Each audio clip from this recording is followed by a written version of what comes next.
Hola, ¿cómo están? Bueno, mi nombre es Aldo Macchiolo. Algunos me conocen de algunas charlas que ya hemos tenido presenciales, otros quizá porque pasaron por mi curso en la facultad. Bueno, y hoy en circunstancias especiales voy a tratar de transmitir algunos conceptos básicos y novedades relacionadas con un tema muy complejo y conflictivo como es el convenio multilateral y su aplicación en la liquidación de impuestos sobre los ingresos brutos, pensando que estamos ante un vencimiento que ya se nos viene.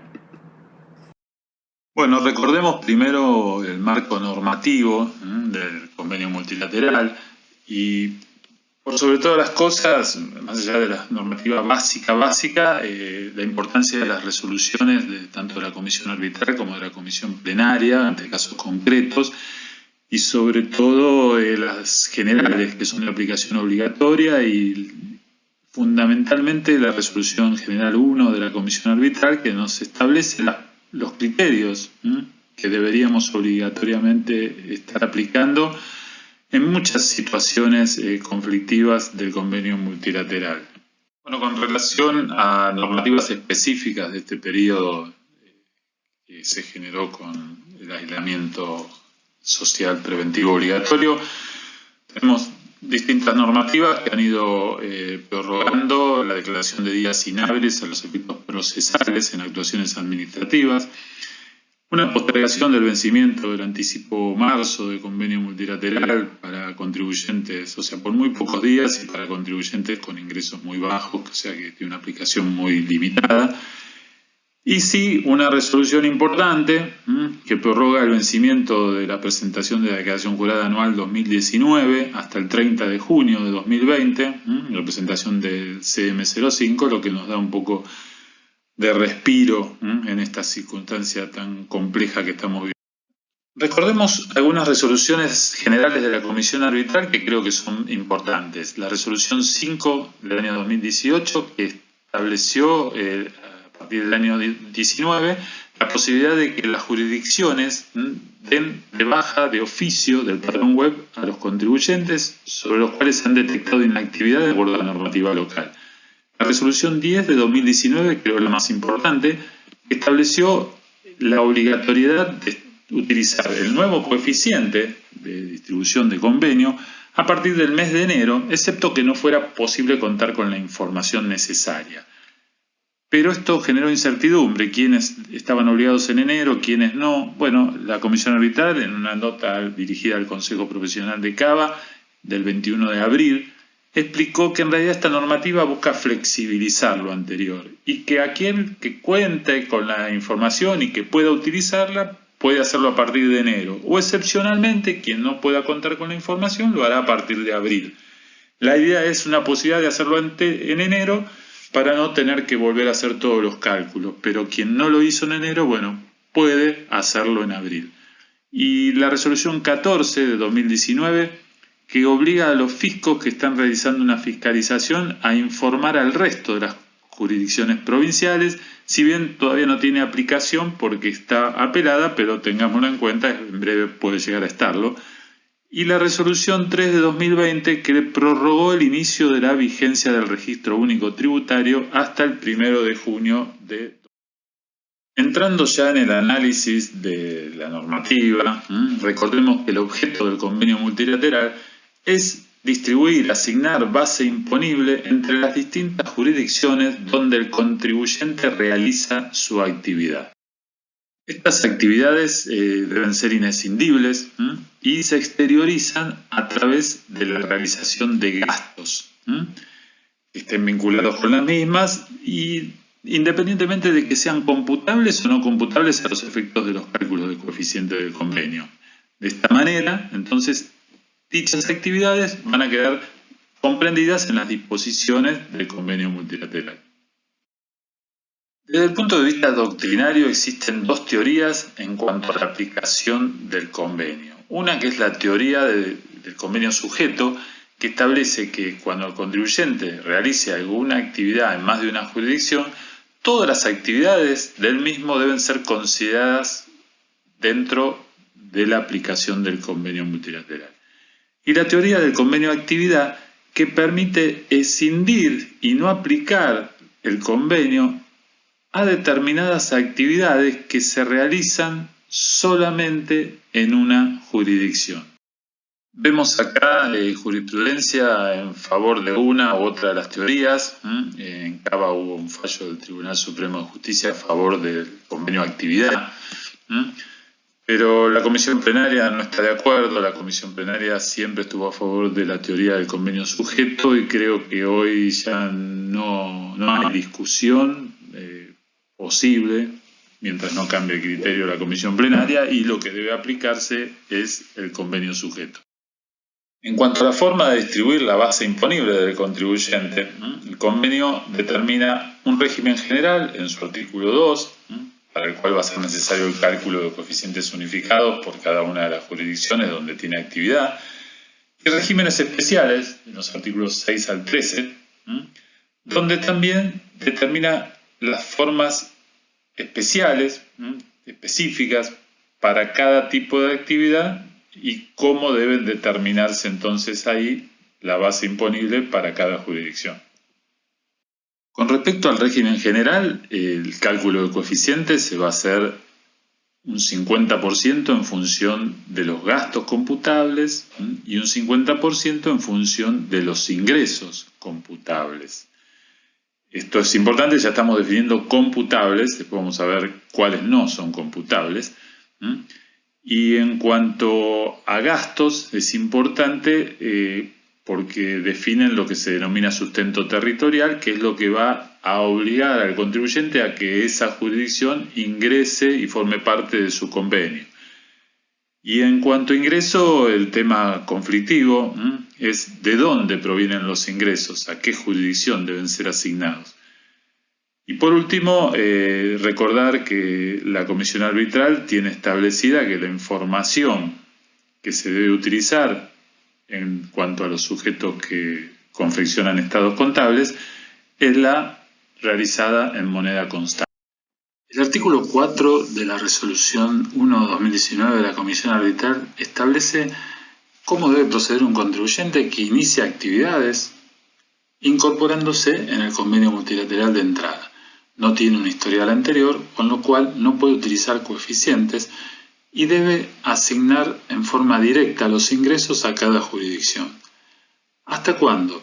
Hasta que, llegado a un 31 de diciembre, tenga, mirando hacia atrás, un cierre de ejercicio que contenga ingresos y gastos de su actividad por un periodo no inferior a 90 días corridos anteriores a la fecha de cierre. O sea, que tenga actividad durante esos 90 días e ingresos y gastos. Si se diera el caso de la incorporación de una nueva jurisdicción, el problema estaría limitado a esa jurisdicción, por lo cual tendría que asignar directamente a esa jurisdicción por separado del resto, hasta que también se produzca el hecho de que, llegado a un 31 de diciembre, mirando hacia atrás, tenga un cierre de ejercicios donde existan ingresos y gastos correspondientes a esa jurisdicción que ha incorporado y un periodo de actividad no inferior a 90 días en la misma. Recién hablábamos de sustento territorial. Este es el que determina que una jurisdicción deba incorporarse al convenio de un contribuyente. Este sustento se exterioriza a través del ejercicio de actividad y esa actividad se materializa por medio de los gastos. El gasto que realiza un contribuyente demuestra actividad y eso le asigna sustento territorial. El gasto, por supuesto, tiene que estar relacionado con la actividad incluida en el convenio. Y se entiende que ese gasto corresponde a donde desarrolla la actividad independientemente de donde lo abone. El gasto que determina sustento puede ser computable o no a los efectos del cálculo del coeficiente. Cualquier tipo de gasto determina sustento.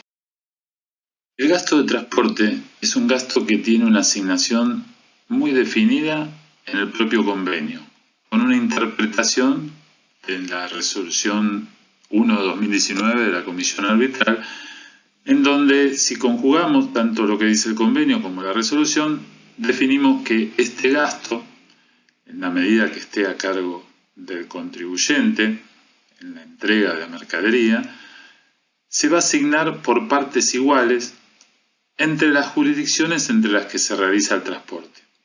Si bien hoy ha perdido importancia en cuanto al criterio de asignación de ingresos por la evolución de los criterios que ya estaremos viendo más adelante, no por eso deja de ser un gasto importante en cuanto a la asignación de sustento territorial a las jurisdicciones a donde se entrega la mercadería. Pasemos ahora a hablar de la atribución de los ingresos, uno de los temas más importantes y más conflictivos en el convenio. Históricamente se utilizaba una concepción basada en la definición de las operaciones como operaciones entre ausentes y operaciones entre presentes, teniendo en cuenta si las partes que contrataban y que efectuaban la operación estaban ausentes o se encontraban presentes una frente a otra al realizarla. Esta concepción se fue desvirtuando con el tiempo debido a las interpretaciones efectuadas tanto por la Comisión Arbitral y la Comisión Plenaria en casos concretos de aplicación del convenio multilateral. El último párrafo del artículo 1 del convenio se refiere a las operaciones entre ausentes, como aquellas realizadas a la distancia, por teléfono, correspondencia, y dispone que quedaban comprendidas dentro del convenio multilateral en la medida que se hubieran realizado gastos en la jurisdicción. Y por otro lado, en el artículo 2 establece que los ingresos provenientes de este tipo de operaciones deben ser asignados a la jurisdicción del domicilio del adquirente. Bien, analicemos ahora algunas resoluciones de la Comisión Arbitral confirmadas por Comisión Plenaria con relación a la aplicación de la asignación de los ingresos en operaciones entre ausentes al domicilio del comprador. Esto lo vemos en varios casos donde se definió, por ejemplo, que la presencia de gastos del vendedor en el domicilio del comprador establecía una referencia de realización de actividad económica en esa jurisdicción. Como así también se estableció que era correcto considerar cualquier tipo de gasto, más allá de que fuera computable o no computable, y así es el caso donde se tomó como válido para atraer ese ingreso el gasto que se exteriorizaba en una cuenta recaudadora en la jurisdicción del comprador, donde este comprador depositaba el pago de la operación, y esto le originaba al vendedor comisiones e incluso impuestos sobre los débitos y créditos bancarios. El artículo 20 de la resolución 1 de la Comisión Arbitral va más allá en esta intención de asignar los ingresos de operaciones entre ausentes al domicilio del comprador, estableciendo que para las transacciones por medios electrónicos, internet o similar, se va a considerar que el vendedor tuvo un gasto en la jurisdicción del comprador. Esto en realidad crea una ficción, porque en realidad el gasto no está en esa jurisdicción, pero así lo establece. Entonces, toda transacción por medio de internet o similar es una transacción entre ausentes y presume un gasto del vendedor en la jurisdicción del comprador, lo que hace que el ingreso sea llevado a esa jurisdicción. Aclaremos que esto, en mi criterio, es la venta que se realiza en Internet y no cuando alguien utiliza Internet para enviar un correo electrónico que sirve de gestión para la operación.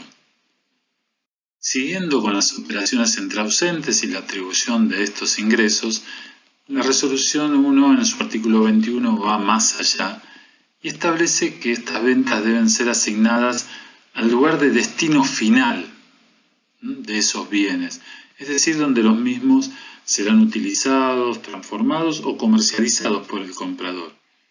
Pero también establece un orden de prelación de lugares a tomar en cuenta como para el lugar de asignación de ese ingreso cuando no fuera posible establecer ese destino final. Y entonces establece que se va a asignar al domicilio del comprador teniendo con este orden de prelación en cuenta los siguientes domicilios: la sucursal, la agencia o establecimiento de donde provenga el requerimiento de compra, o el lugar donde desarrolla su actividad principal, el adquirente, o el depósito o centro de distribución donde se entregaron los bienes, es decir, el lugar de entrega de los bienes. Y por último, si ninguno de estos fuera conocido, la sede administrativa del adquirente. Siempre buscando que el ingreso sea atribuible al domicilio del comprador. Volvemos a insistir, entendido como el lugar de destino final de los bienes. Pasando ahora a las operaciones entre presentes, es decir, aquellas, como decíamos, donde ambas partes están frente a frente, pero que se pueden dar en sucursales, establecimientos, a través de viajantes, corredores, porque son el representante de la empresa que se traslada y está frente al comprador. Todas situaciones donde demuestran desarrollo de actividad del contribuyente en esa jurisdicción. Un caso de la comisión arbitral, para resolver, repasó los lugares que se consideran como de origen de los ingresos o se consideraban a ese momento para este tipo de operaciones, estableciendo el lugar de concertación de la operación, también el lugar del domicilio del adquirente en algunos casos o el lugar de erradicación de los bienes. Y por último, con respecto a las prestaciones de servicio, que esto es más simple, el lugar donde se presta el servicio. En este caso terminó resolviendo por lugar de la concertación de la operación, que coincidía también con el domicilio de actividad del adquirente. Bueno, ahora si analizamos estos dos casos concretos de comisión arbitral y uno confirmado por la comisión plenaria, vemos cómo va evolucionando el criterio y cada vez va coincidiendo tanto la operación sea entre presentes o entre ausentes. Y además en la causa Gilera Motors lo dice la comisión arbitral, que así sean entre presentes o entre ausentes las operaciones, la idea es que el ingreso se atribuya al lugar de destino de los bienes, en la medida que éste sea conocido por el vendedor, y de lo contrario, el domicilio del adquirente. Desde ya que el lugar de destino de los bienes muchas veces va a ser de más conocimiento en el caso de operaciones entre ausentes, donde el vendedor entrega la mercadería o la manda a ese lugar, que cuando es una operación entre presentes, donde se puede entregar en el lugar de concertación al comprador. Pero igualmente el criterio cada vez va tendiendo más a que el lugar donde se atribuyan los ingresos sea el lugar de destino de los bienes. Comentemos ahora un caso que tuvo una aplicación muy puntual, que no es aplicable a todos, que fue la causa Gasiderca, resolución comisión arbitral confirmada por plenaria, donde se terminó utilizando el criterio de utilización económica de los bienes o servicios. O sea que, como eran bienes de tal importancia que se sabían para qué obra iban a ser utilizados, se le obligó al contribuyente a asignar los ingresos a la jurisdicción donde su cliente a su vez los vendía y donde se iban a utilizar. Realmente una causa que causó preocupación, pero porque iba a ser algo muy complejo para todos los contribuyentes, pero que luego se vio que fue una aplicación estrictamente puntual para esa situación. ¿Por qué? Porque luego se volvió con casos donde se aplica el destino final de los bienes. Vemos la causa Aluar, la causa Whirlpool, que es más reciente, y vamos ahora en la siguiente diapositiva a analizar un poquito más los conceptos de la causa Aluar, donde creo que queda bien determinado los por qué y el criterio que debemos aplicar. Como les decía recién, en la causa Aluar, la comisión plenaria fija definiciones importantes con relación a lo que debe tenerse en cuenta para establecer cuál es el lugar a donde se deben atribuir los ingresos. Y aparte, fija la posición en cuanto a que no hay diferenciación entre si el ingreso se origina en una operación entre presentes o en una operación entre ausentes. Lo importante es determinar si el contribuyente conoce al comprador y a través de ese conocimiento sabe cuál es el lugar geográfico de donde provienen los ingresos derivados de la venta, es decir, el lugar donde se encuentra radicado ese comprador. Entonces, si se da ese conocimiento y a su vez el vendedor tiene sustento territorial en esa jurisdicción, esa debe ser la jurisdicción a la que deberá atribuir los ingresos.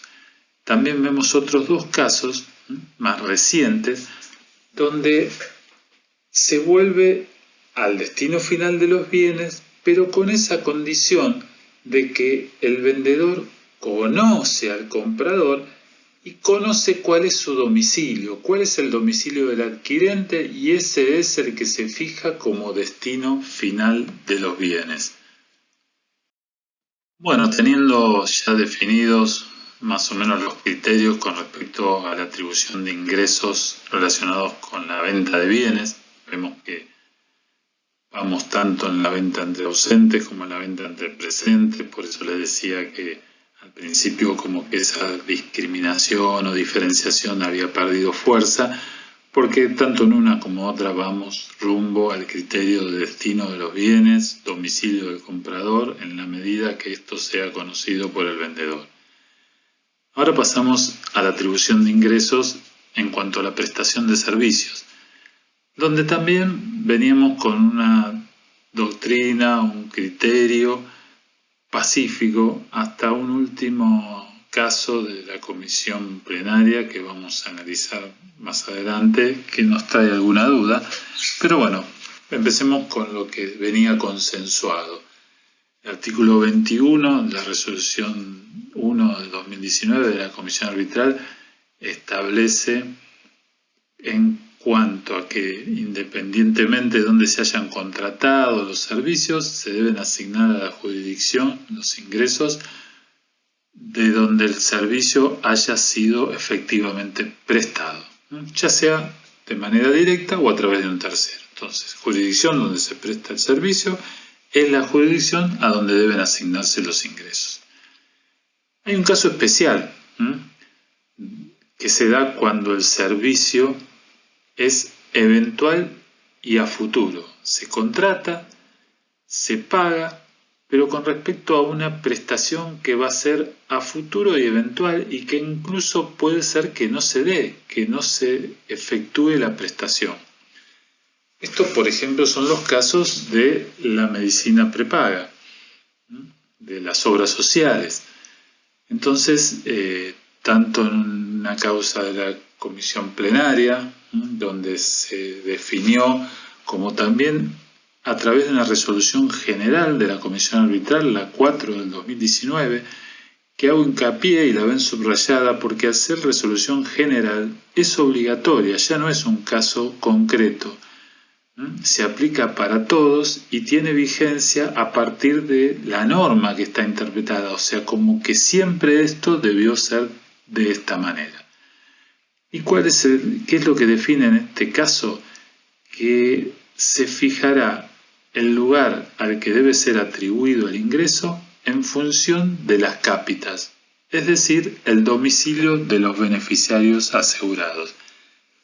El contribuyente deberá asignar el ingreso al domicilio, en este caso, del afiliado que paga esa prestación a futuro y eventual, porque es posible que nunca la reciba, pero está cubierto para recibirla.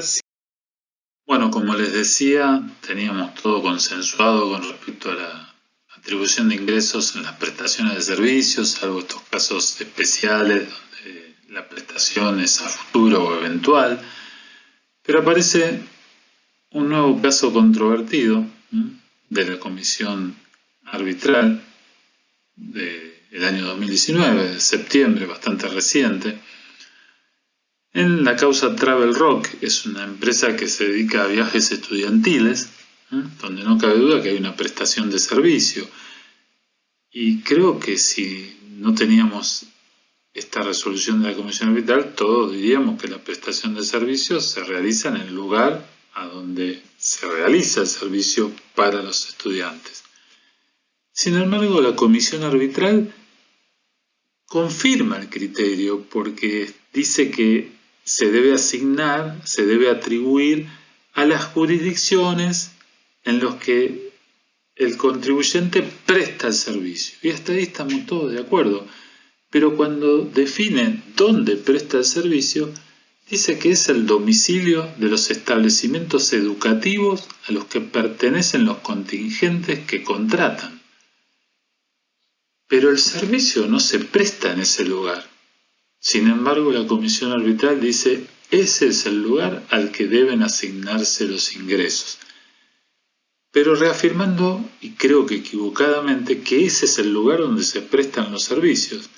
Bueno, debemos estar atentos porque esto ha quedado establecido, es un caso concreto, no es de aplicación general. Tenemos una resolución general como la 1 del 2019 que en su artículo 21 dice que deben atribuirse al lugar donde se prestan los servicios, pero este caso llama la atención y da para que estemos atentos a qué va a pasar con estas situaciones en el futuro.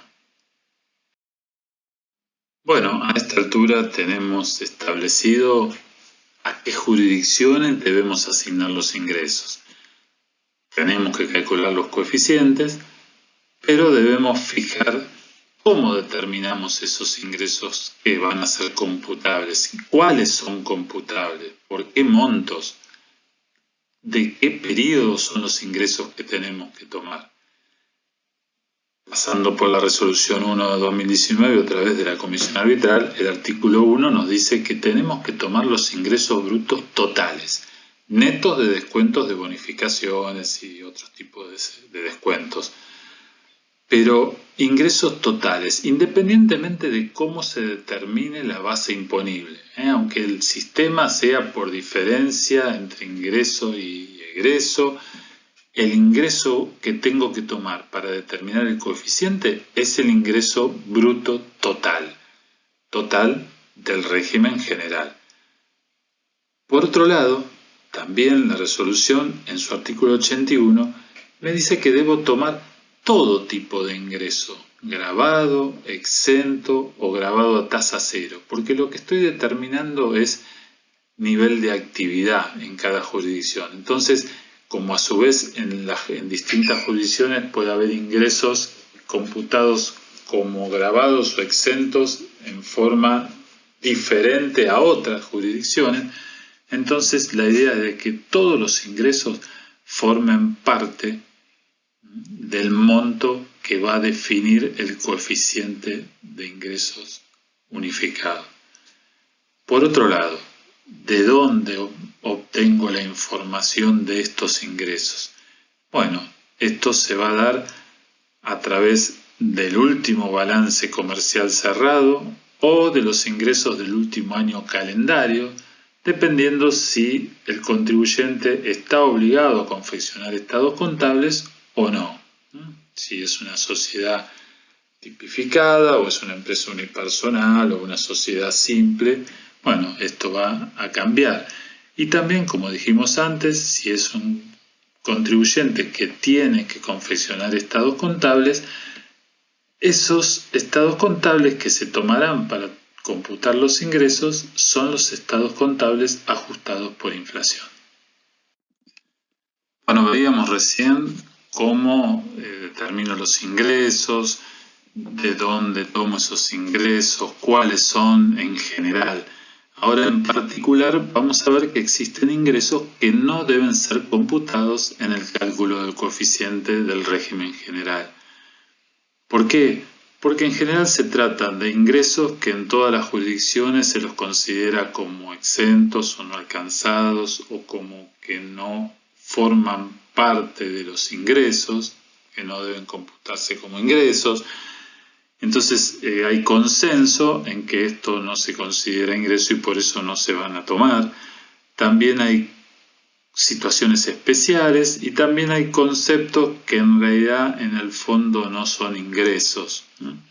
Vamos a ver cuáles son estos conceptos y van a ver que yo hago referencia porque son todos conceptos que están en la resolución 1 de 2019 de la Comisión Arbitral y yo hago referencia a los artículos para que ustedes los puedan identificar. Uno de esos ingresos son las exportaciones. No las vamos a considerar como ingreso computable. Tampoco las ventas de bienes de uso, ya que estas ventas en realidad no son expresión de actividad del contribuyente. Los recuperos de deudores incobrables y también los recuperos de gastos. El recupero de gasto no es un ingreso en sí. El recupero de deudor incobrable tampoco lo es porque es solamente la compensación de algo que fue tomado como deducción y que luego se terminó cobrando. Los recuperos de impuestos tampoco se van a computar, pero con la condición que el contribuyente no sea el sujeto de impuesto y que solamente este sea un impuesto que le cobraron a él y que él lo traslada, lo factura por separado y por el mismo importe que le cobraron y así lo está recuperando. Entonces en esos casos no se va a considerar como ingreso. Las diferencias de cambio tampoco se consideran como ingreso.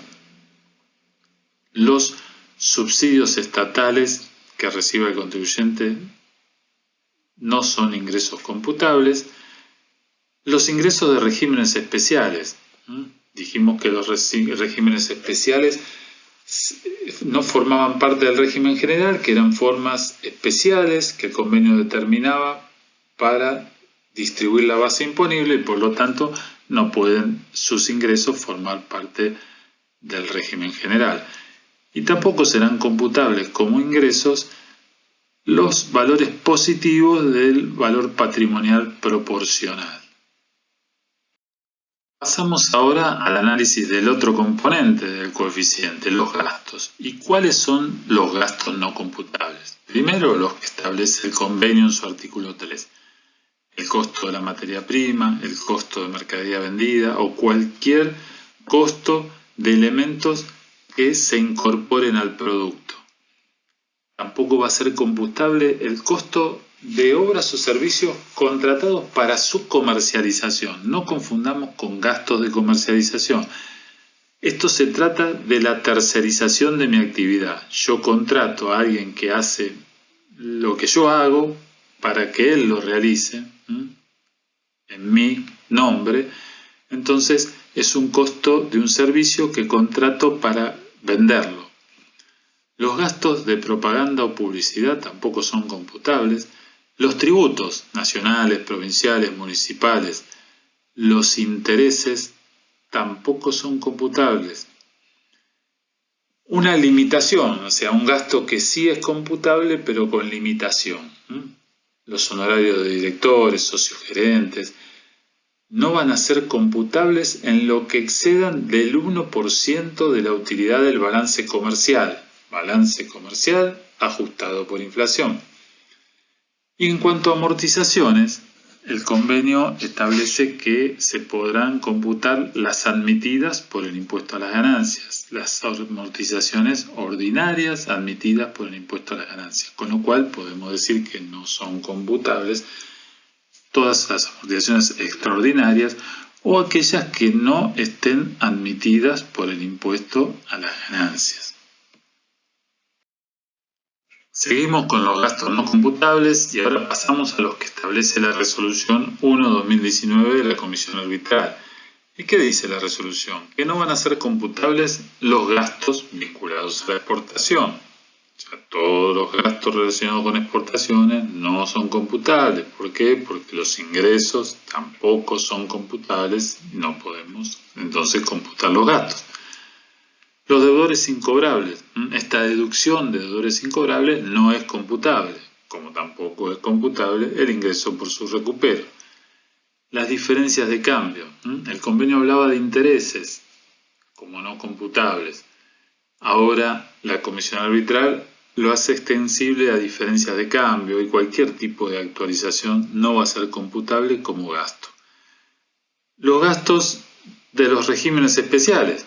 Son regímenes que no entran en el régimen general, entonces, así como no eran computables sus ingresos, tampoco son computables los gastos.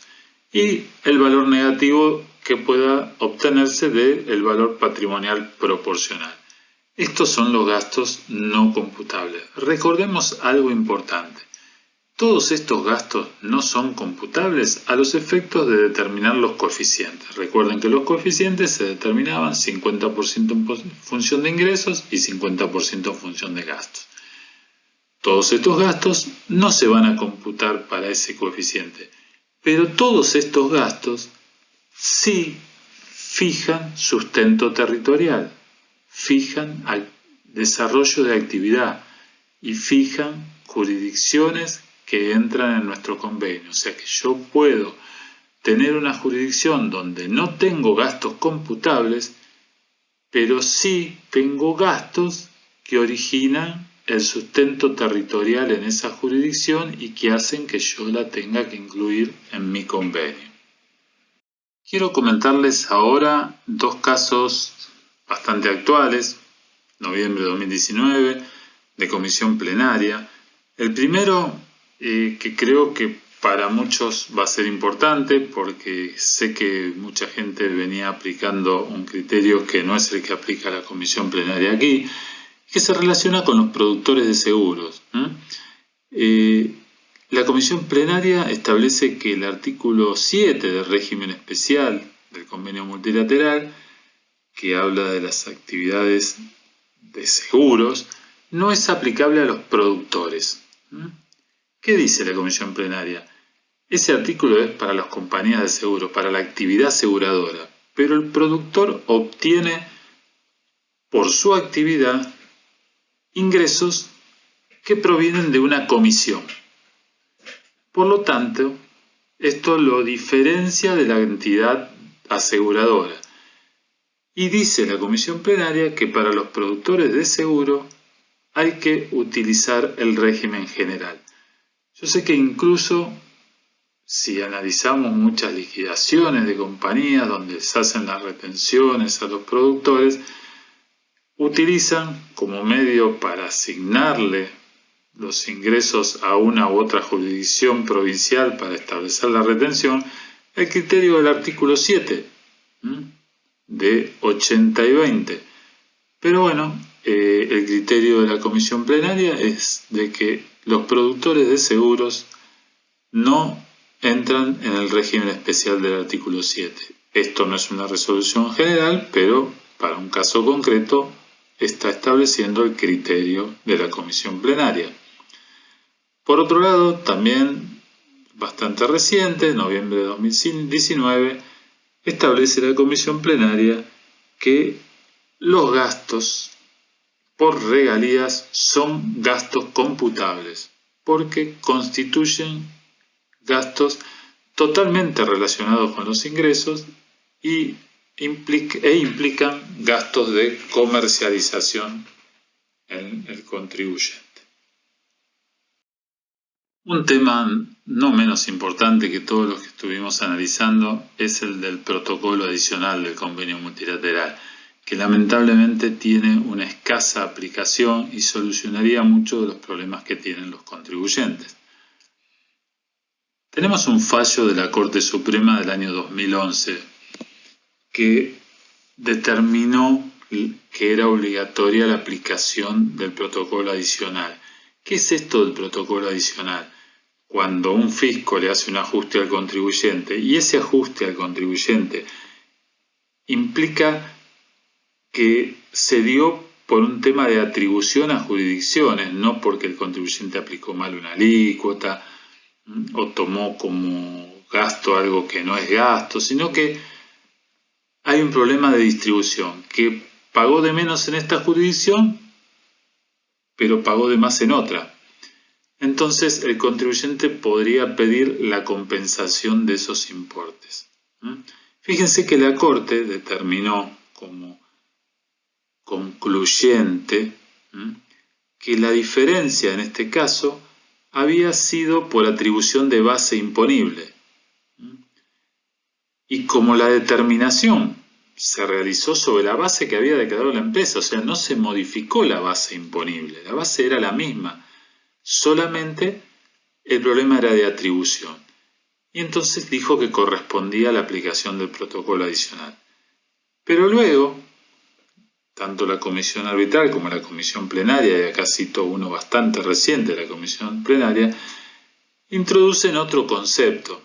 Y en una resolución general, que es la 3 de 2007, se estableció una condición para la aplicación del protocolo adicional, que el contribuyente debía probar que los fiscos lo habían inducido a error en esta distribución.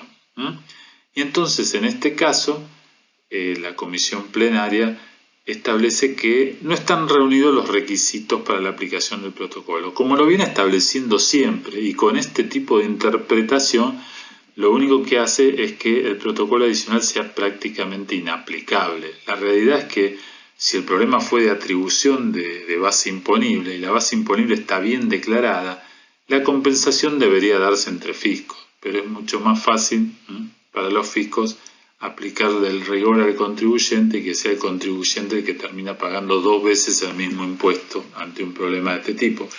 Y sobre todo teniendo en cuenta todo lo conflictivo que tiene el tema de la atribución de ingresos para determinar los coeficientes, como hemos estado viendo.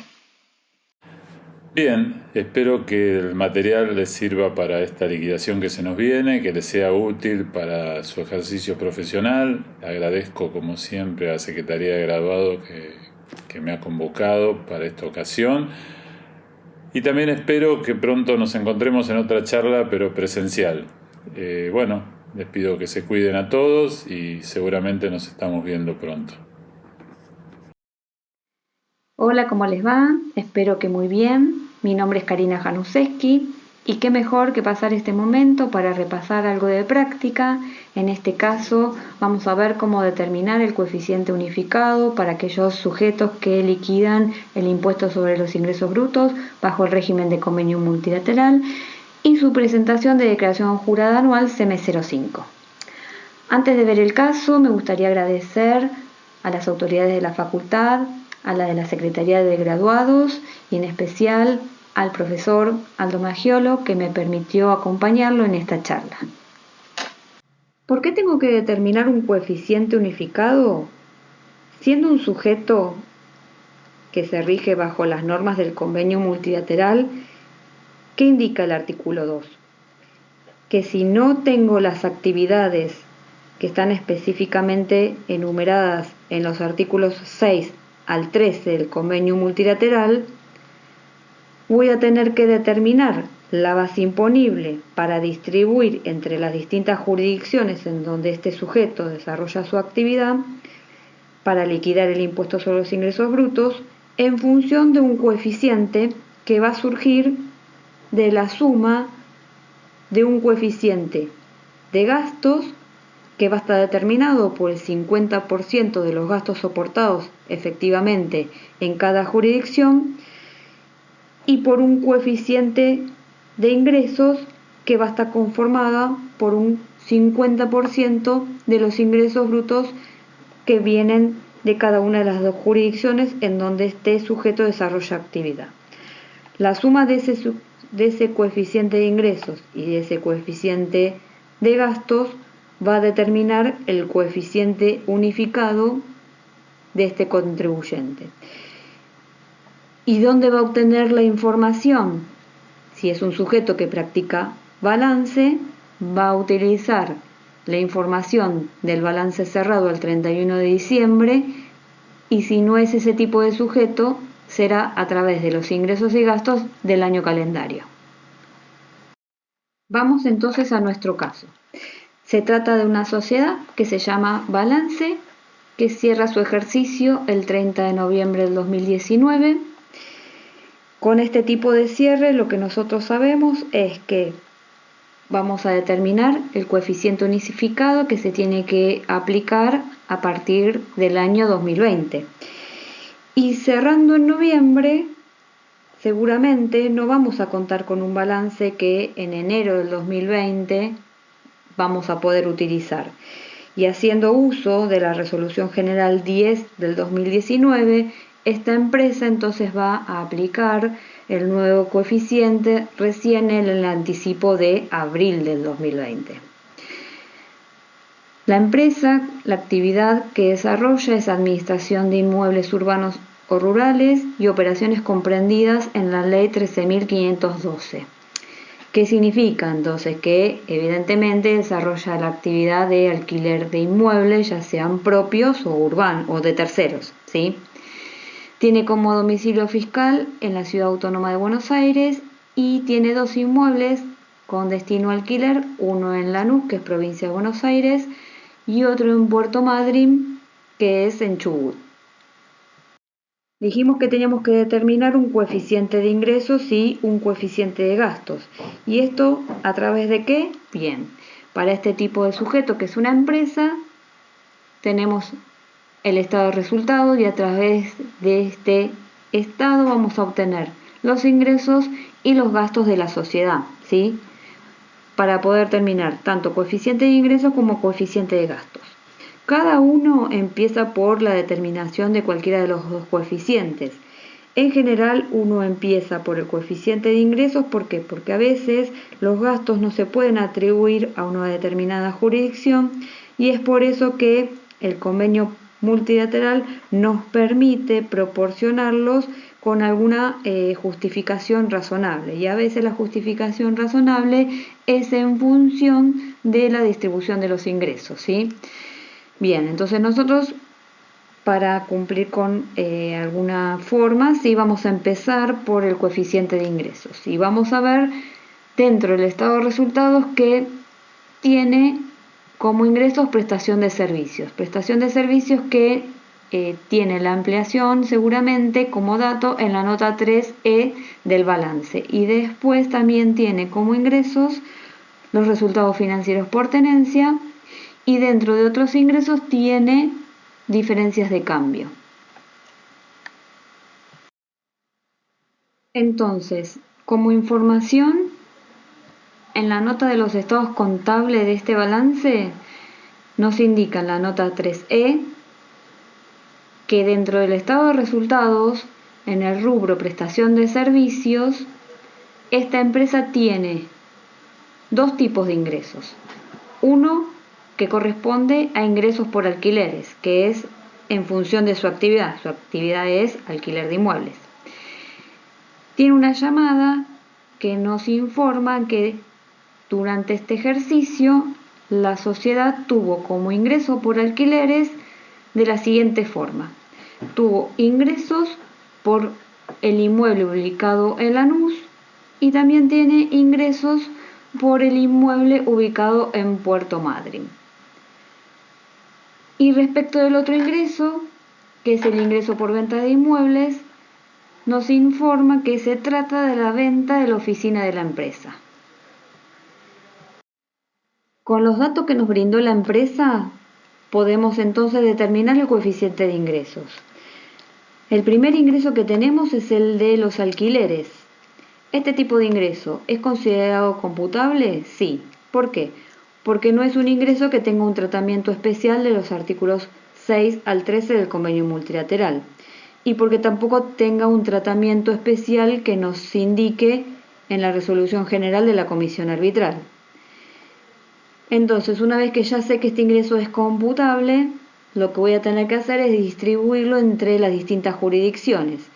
¿Y con qué criterio? Y siendo un ingreso por alquiler de inmuebles, tengo que ver dónde obtuve esos ingresos y en función de eso distribuirlo. En la nota de los estados contables nos habían indicado que yo tuve ingresos por el departamento, que estaba ubicado en Lanús. Entonces, por el ingreso del departamento de Lanús, ese ingreso lo voy a distribuir a la provincia de Buenos Aires, y por el ingreso que tenía en el departamento ubicado en Chubut, ese ingreso lo voy a atribuir entonces a la jurisdicción de Chubut. El otro ingreso que nos habían indicado en la nota de los estados contables era la venta de la oficina. Esa venta de ese inmueble para la empresa era considerado un bien de uso. ¿Y qué es lo que nos indica la resolución general de la comisión de arbitral en cuanto a las ventas de bienes de uso? Que ese tipo de ingreso es considerado como no computable. Y con los resultados financieros y por tenencia, ¿qué tratamiento le voy a dar? Este tipo de resultados financieros y por tenencia, en el estado de resultados nos indicaba que eran el RECPAM, que es el resultado por exposición a la inflación. Tanto el convenio multilateral como la resolución general de la comisión arbitral no nos indica nada. Y entonces ahí vamos a tener que utilizar un criterio que vamos a tener que justificarlo razonablemente. ¿Y qué criterio nosotros podemos encontrar? Si vamos al convenio celebrado en Córdoba en el año 1980, ahí lo que se estableció fue que los resultados financieros y por tenencia y los resultados por exposición a la inflación eran considerados como no computables. Entonces, bajo ese sustento, este tipo de ingreso nosotros lo vamos a considerar como no computable. Y por último, teníamos como ingresos los otros ingresos que en el estado de resultados nos indicaban que se trataban de diferencia de cambio. Para la actividad de la empresa, este ingreso no es una actividad habitual, porque no se dedica a la actividad de compra y venta de moneda o por el otro, entonces que le puede dar como ingreso una diferencia de cambio, ¿no? Entonces, al no tener este tipo de actividad, ¿qué es lo que nos indica la resolución general de la comisión arbitral? Que ese tipo de ingreso para esta empresa va a ser considerado como no computable. Entonces, una vez que ya vimos todos los ingresos, lo que vamos a poder hacer entonces es determinar el coeficiente de ingresos. ¿Cómo lo voy a determinar? Sumando todos los ingresos computables, ¿sí? Y viendo cómo se distribuyeron en cada una de las jurisdicciones, y así nos va a dar el coeficiente de ingresos. Coeficiente que recordemos que la comisión arbitral nos indica que se tienen que expresar por 4 decimales. Una vez entonces que yo ya tengo el coeficiente de ingresos, lo que voy a poder hacer es determinar el coeficiente de gastos. Para determinar el coeficiente de gastos respecto de este tipo de sujeto, entonces también voy a partir del estado de resultados, porque ahí es donde voy a tener todos los gastos. Y el primer dato que tengo es el costo de los servicios prestados, que tiene una nota en los estados contables, el cual nos apertura este costo de los servicios y nos indica que tiene un costo por alquileres y un gasto por alquileres con una llamada que dice que corresponde a expensas extraordinarias de la oficina. Aparte de basarme del estado de resultados, voy a utilizar como apoyo para determinar el coeficiente de gastos el cuadro de gastos del balance. ¿Por qué? Porque en el cuadro de gastos tengo justamente aperturado todos los rubros que componen los gastos del estado de resultado. Y de esta forma yo a través de este cuadro voy a poder entonces definir qué gasto voy a poder considerar como computable y una vez que lo considero de esa manera, distribuirlo en la jurisdicción en donde realmente este gasto es soportado. Para eso, la empresa nos tiene que brindar información. Y eso es lo que tenemos como llamadas, ¿sí? Ahí en el cuadro. En el primer caso, respecto a los honorarios, dice que corresponden a honorarios de abogados y contadores y son servicios prestados en la administración de la sociedad. Respecto de los otros servicios, dice que son gastos ubicados por el inmueble de Puerto Madryn. Tenemos impuestos, tasas, tenemos gasto de mantenimiento que tiene la misma llamada, que dice que corresponden a gastos de Puerto Madryn, los gastos bancarios también. Y con respecto a la depreciación de bienes de uso, nos informan que se tratan de las amortizaciones, que las contables coinciden a las impositivas y que el detalle es el siguiente. Me hace la distribución de las amortizaciones en función del inmueble ubicado en Lanús y el inmueble ubicado en Puerto Madryn. Después, como otro gasto, tengo los servicios públicos. Tengo gastos varios que tienen la misma llamada 2, que dice que corresponde a los gastos del inmueble ubicado en Puerto Madryn. Y por último tengo como gastos viáticos y gastos de movilidad, que tiene una llamada en la cual nos informa que son gastos realizados en la administración de la sociedad. Con el cuadro de resultados y con el apoyo del cuadro de gastos, entonces lo que vamos a poder hacer es determinar el coeficiente de gastos.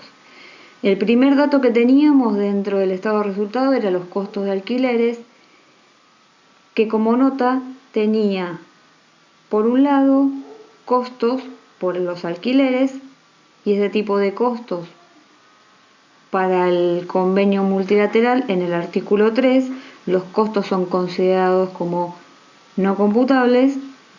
¿Y qué pasa con el otro dato que teníamos dentro de costos? Los gastos que eran correspondientes a las expensas extraordinarias de la oficina. Esto ya es un gasto, no es un costo. Por lo tanto, ese tipo de gasto va a ser considerado computable. ¿Y a qué jurisdicción lo vamos a atribuir? Lo vamos a atribuir a la jurisdicción donde está la oficina, que es donde está la administración, que es en capital. Después, en el cuadro de gastos, teníamos como dato los honorarios, que eran de los abogados y de los contadores que desarrollaban su actividad donde estaba la administración. Este tipo de gasto, como no tiene ningún tratamiento específico, vamos a poder considerarlos como computables y lo vamos a poder atribuir entonces a la jurisdicción donde está la administración, que es en capital. Después tenemos como gastos otros servicios que nos habían indicado que se trataban de gastos correspondientes al inmueble ubicado en Puerto Madryn.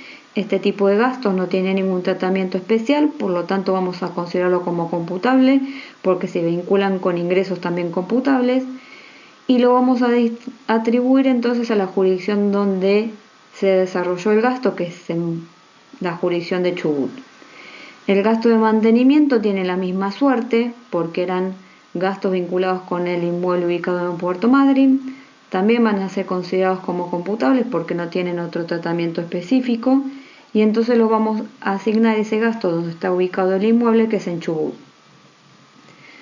Los gastos de mantenimiento, lo mismo, es un gasto que fue incurrido en la jurisdicción de Puerto Madryn y entonces, no teniendo otro tratamiento específico, son computables y son considerados en la jurisdicción de Chubut.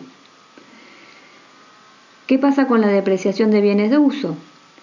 El convenio multilateral nos indica que para considerar computables estos gastos hay que tomar las amortizaciones impositivas. Y en la nota del cuadro de gastos nos habían dicho que las amortizaciones contables coincidían con la impositiva. Por lo tanto, este tipo de gastos es totalmente computable. Y para asignarlos a la jurisdicción, ¿qué criterio vamos a tomar? Vamos a tomar lo que nos indica la resolución general de la comisión arbitral en el artículo 19. Lo que nos dice es que las amortizaciones hay que atribuirla a la jurisdicción en donde están cada uno de los inmuebles.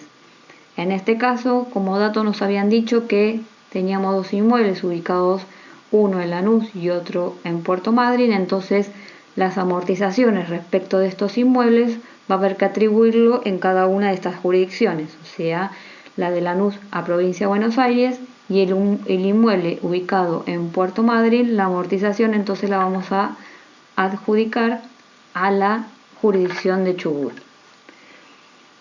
¿Qué pasa con los servicios públicos?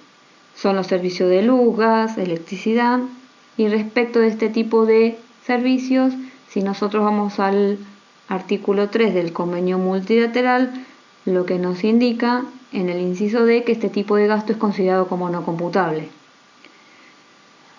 Con respecto a los gastos varios que tengo en el cuadro de gastos, como nota nos habían dicho que este tipo de gasto estaba vinculado con el inmueble que está ubicado en Puerto Madryn, y como este tipo de gasto entonces está vinculado con un inmueble cuyo ingreso fue considerado computable, al no tener otro tipo de tratamiento, este tipo de gasto entonces va a ser considerado también computable y lo voy a atribuir a la jurisdicción de Chubut.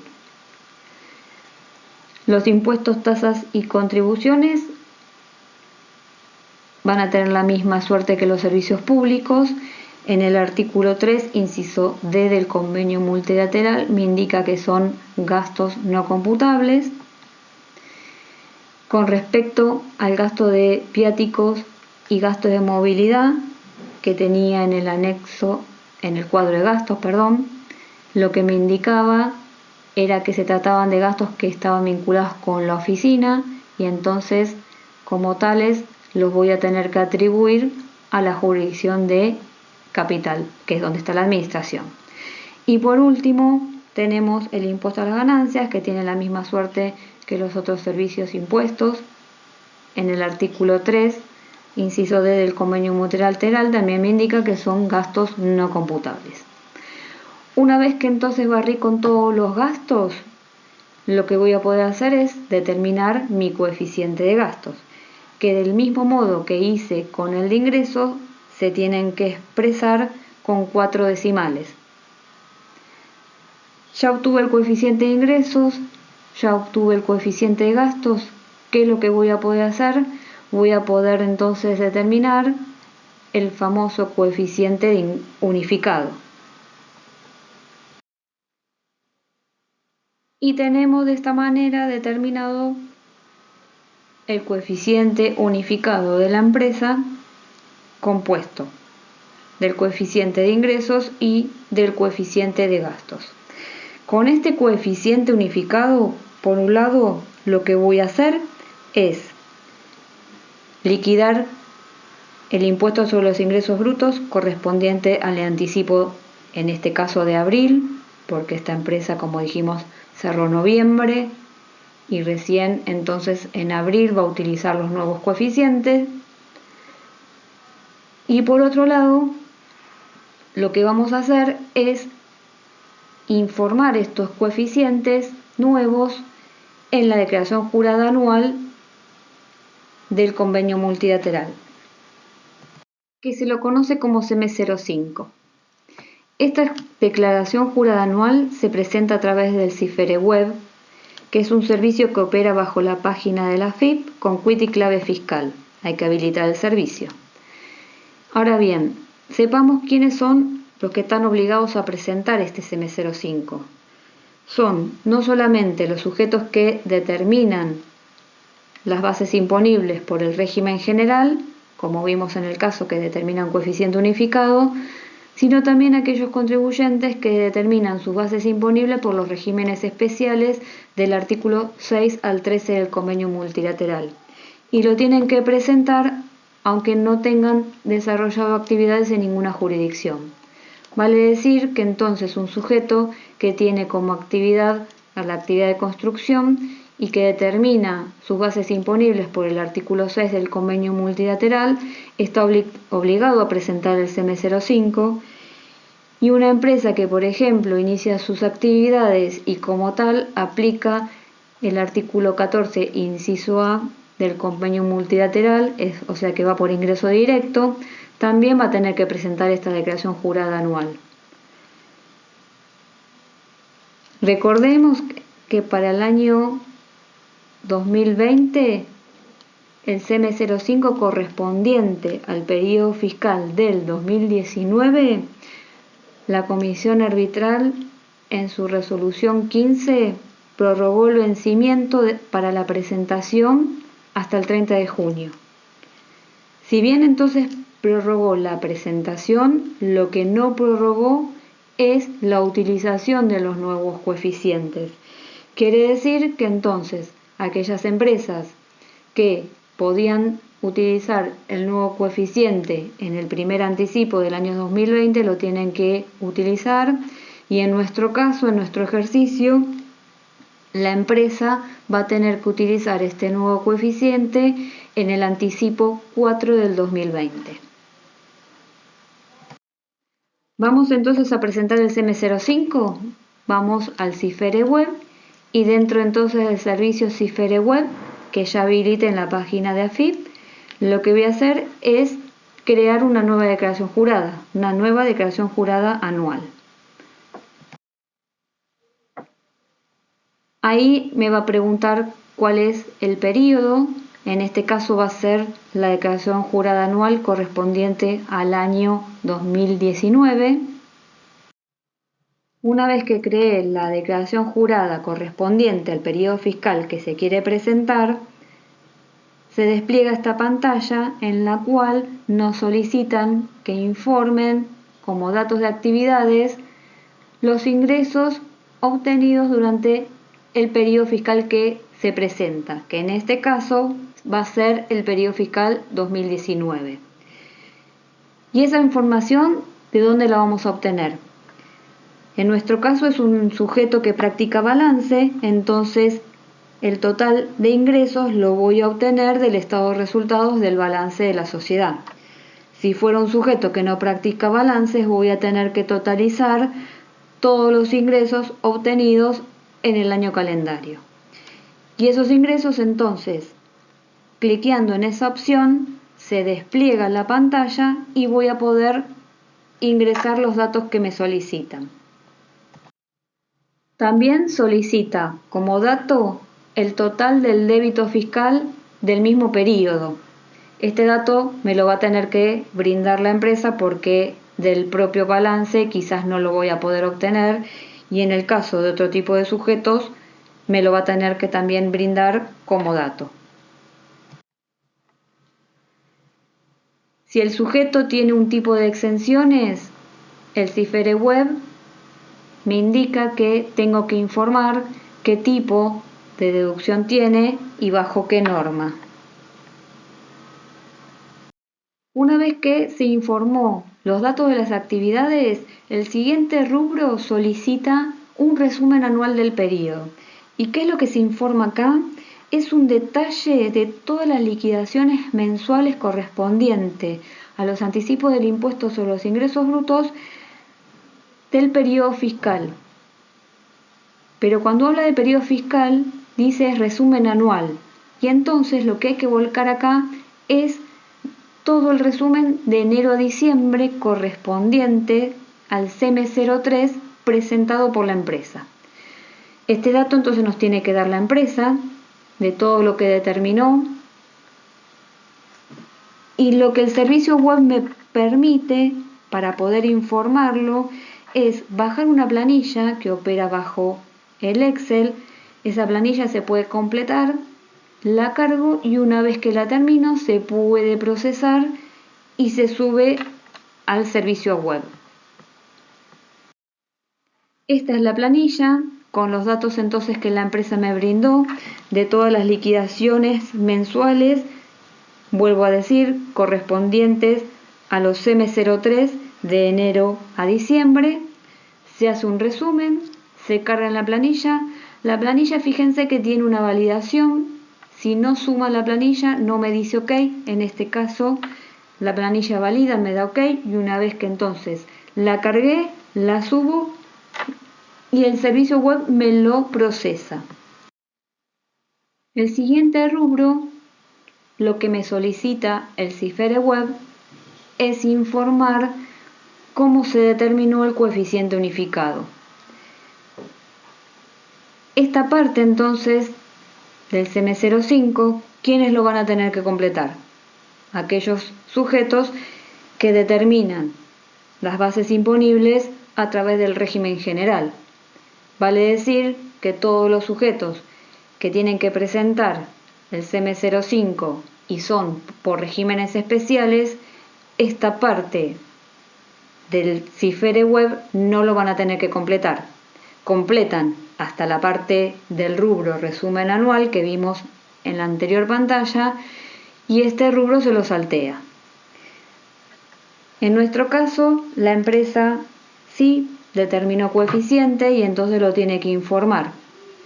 Para eso, el Cifere Web también nos brinda una planilla que se baja bajo el Excel para que yo pueda cargarlo, lo complete y una vez que se termina, se sube al Cifere Web para que lo procese y quede guardado en ese servicio. Esta es la planilla para completar e informar la determinación del coeficiente unificado. Se puede observar que los rubros no son editables. ¿Qué quiere decir? Que no puedo borrar ninguno de estos ítems ni puedo incorporar otros.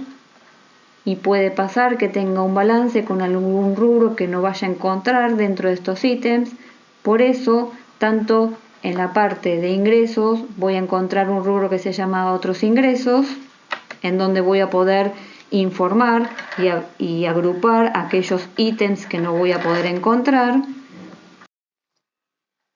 Y también en gastos voy a tener como posibilidad incorporar otros gastos y agrupar ahí entonces aquellos rubros que no voy a encontrar aperturados en esta planilla. Una vez que se completa la planilla, entonces se carga al servicio web. Completado todos los rubros anteriores, lo último que me falta es informar los datos del firmante. Se completa y se pasa al último rubro, que es cerrar la declaración jurada. El cerrar la declaración jurada, o sea, finalizar, no significa que se presente. Lo único que hago es terminar de completar esta declaración jurada y cargarla y guardarla en este servicio. Se termina de guardar y me salta a la siguiente pantalla en la cual me permite, si es que algún dato lo ingresé incorrectamente, lo voy a poder modificar abriendo la declaración jurada, o si todos los datos completos están correctos, lo que voy a poder hacer es presentar la declaración jurada e imprimirla una vez que está presentada claramente, ¿no? Le doy todo, si está todo correcto, le voy a dar todo el OK. Y entonces así queda expuesta mi declaración jurada CM05 del sujeto. Esta es toda la presentación. ¿Sí? Yo les doy un ejemplo para que la vean. Tiene 3 páginas la declaración jurada.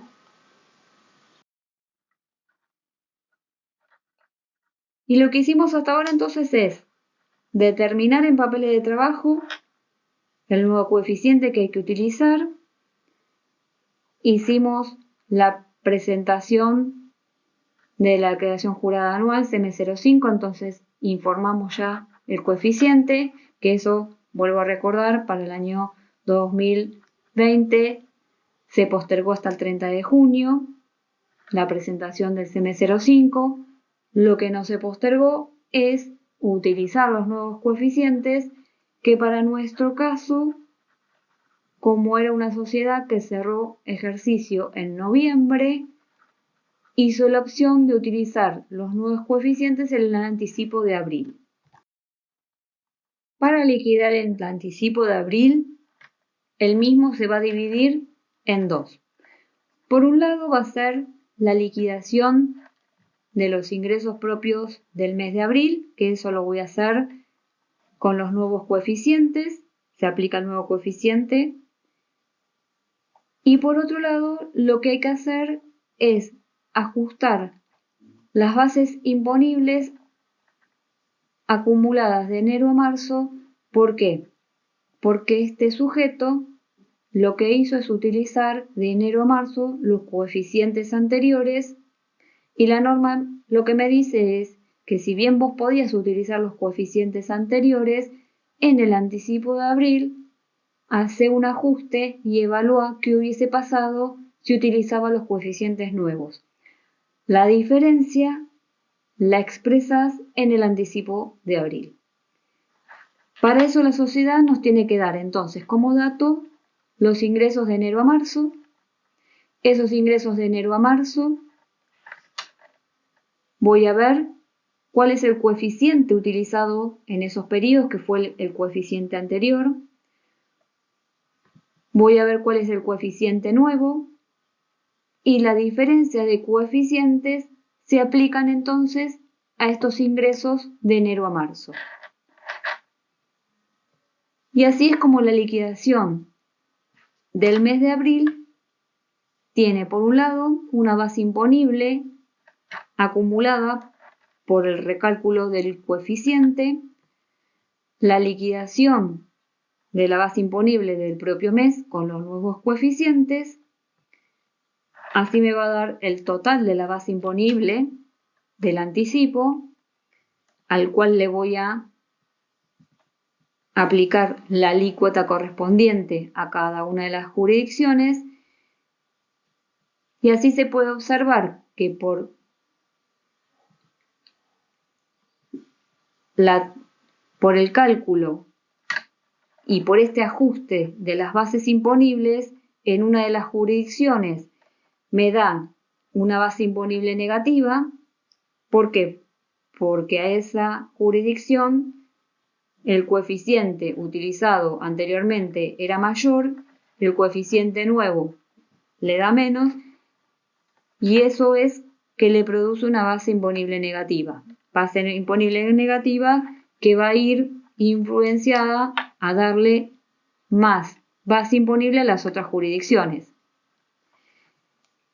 En definitiva, lo que yo siempre digo respecto del ajuste de la base imponible acumulada de enero a marzo es que nunca me va a dar más base imponible, sino lo que se hace es un ajuste. Lo que le di de más a una jurisdicción se la tengo que dar a la otra. Después, como dato, lo que me tiene que dar el sujeto es si tiene retenciones, ya sea bancarias o de proveedores, y por último si tuvo saldo a favor. Con toda esta información, lo que yo voy a poder hacer es presentar la declaración jurada del contribuyente. Declaración jurada que también se presenta a través del CIFERE web, pero en este caso va a ser a través del ítem nueva declaración jurada. Como es el anticipo de abril y tengo que informar los nuevos coeficientes, a diferencia de las liquidaciones de los anticipos anteriores, en donde yo venía copiando los coeficientes, como acá tenemos un nuevo coeficiente, lo que voy a tener que hacer es informarlos y grabarlos. Y después lo que tengo que hacer es informar todo lo que en papel de trabajo tengo como liquidación rubro por rubro. En este caso, los que acá les marco es cómo se cargan las bases imponibles en el Cifere Web. Por un lado tengo que informar lo que es la base imponible del mes y por otro lado tengo que informar en un rubro aparte el ajuste de la base imponible. Fíjense que se detalla en un rubro aparte. En cada una de las jurisdicciones se tiene que informar por separado cuánto es de ajuste de base imponible de cada una de las jurisdicciones. Ajuste de base imponible, ¿qué significa? Eran las bases imponibles acumuladas de enero a marzo. Yo se los dejo acá expresado para que lo puedan ver cómo se informa en cada una de las jurisdicciones. Y acá, fíjense en que cuando la base imponible acumulada me da negativa, la voy a poder informar con signo negativo. Es la única vez en donde yo puedo informar una base imponible en forma negativa. En ningún otro periodo de anticipo de impuestos se puede informar bases imponibles negativas. Y una vez entonces que informé todo a través de Cifere Web para presentar el anticipo correspondiente a abril, se genera el CM03. Acá les doy como ejemplo cómo quedaría un CM03 con un anticipo de abril con los nuevos coeficientes. Y esto sería todo lo que habría que hacer a nivel liquidación mensual con los nuevos coeficientes. Bien, espero que les sirva todo este material y la explicación. Les agradezco mucho por la atención. Cuídense y nos vemos pronto.